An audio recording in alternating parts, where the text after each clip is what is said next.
Hello there. I am here to answer another awesome question that came in. And this is from Denise. And she is wondering, she doesn't want to learn Reiki to necessarily work with other people. Is there anything else she can do with Reiki, in learning Reiki for herself?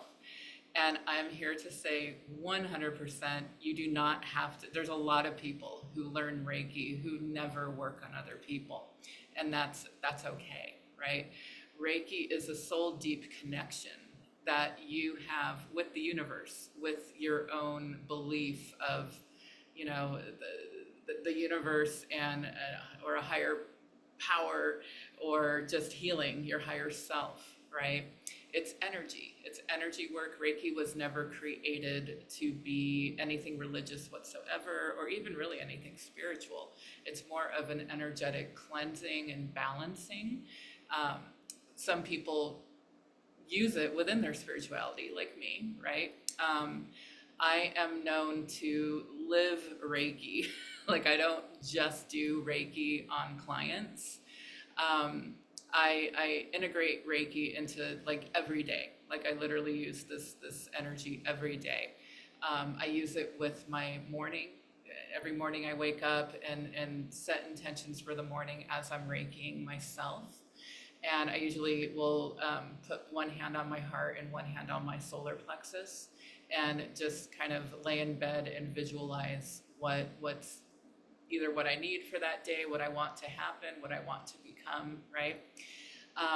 You can use Reiki with cooking, right? So I will make a lot of things like I call Reiki stew or Reiki soup, where I take a vegetable of each color of the chakras, all the different chakras, and I put it together, Reiki each vegetable. I'll stir in the Reiki symbols, right? So chokure, which is the first Reiki symbol, is very easy to stir with, right? You can stir it into your morning tea, your morning coffee, your food, right? So I will definitely use Reiki within cooking. And the reason I do that is to, if I'm going through, if like I'm sick or going through a hard time, or I know somebody else who's sick or going through a hard time, I will infuse the Reiki in the intention of this food helping to nourish them, helping their body, get stronger and release whatever's happening. And so as they're eating this food, they're also getting Reiki as well. I take Reiki baths. Like, I use Reiki when I'm even showers. Like, sometimes you don't have time to do all that, like get a bath going and put crystals and oils and all that stuff. I will literally like take a bar of soap, hold it, and set the intention that anywhere this bar of soap goes, it releases me of any cords, any blockages, like anything. And that Reiki or that soap then becomes a healing tool for yourself. I use Reiki within my house blessings for myself and also for clients.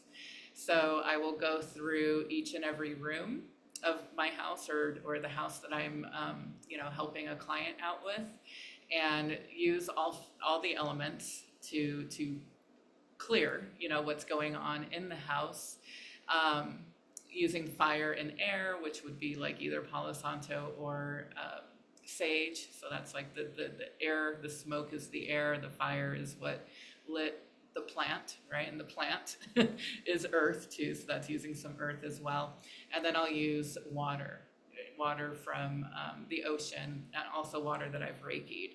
So I go through and clear what's going on in the house, and then I walk through with either myself, if I'm doing my own house, or if I'm doing a client's house, I'll walk through with them and really focus on what do you want to be happening in each room, and set the intention, planting the seeds within the energy of that room using Reiki, right?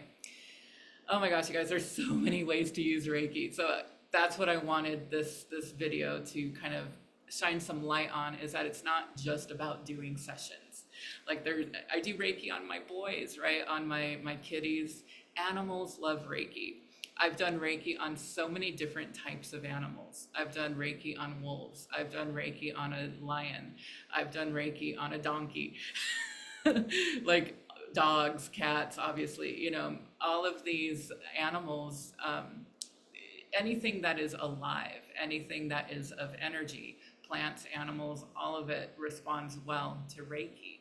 So, you know, you can do Reiki on your animals, on your pets, right? Gosh, manifesting with Reiki, like I will focus on something, right? And so the thing with Reiki is it's always for the good of all. So with Reiki, you can't like bend your will as far as, you know, it's not like, you know, like doing something just for you for a gain, right? It's more like for the good of all, this thing is going to happen so I can go further in life, and you know, whatever. You're not trying to bend your will, you're just opening up the doors of the universe just a little bit wider, using that energy to plant those seeds. So gosh, I could sit here for half an hour and talk about all the different ways I use Reiki. I use Reiki on my car. I set intentions using Reiki for big, long road trips. As some of you guys know, I take a month and I drive up and down the coast. You know, I'm going to do that this year, actually, in a couple months, going to drive from Los Angeles all the way up to Portland and back. And so every day that I'm on that drive and that I'm exploring, like I'm Reikiing my car. Like we're gonna have open roads, we're gonna have safety, everything's gonna be working perfectly in my car, and just setting, you know, the protection and the goal for each day.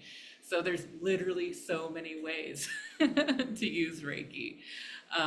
So yeah, and I teach that within my courses. You know, the beautiful thing about one-on-one training with me is I'm going to ask you questions about like, what do you want to use this for? What is your main goal within Reiki, learning Reiki? And so whatever you tell me is what we're going to focus on more, and, you know, give you more ideas, especially in Reiki 1, like how you can use this on yourself, but not just I'm doing Reiki on myself, like how you can live it and how you can put it into all aspects of life.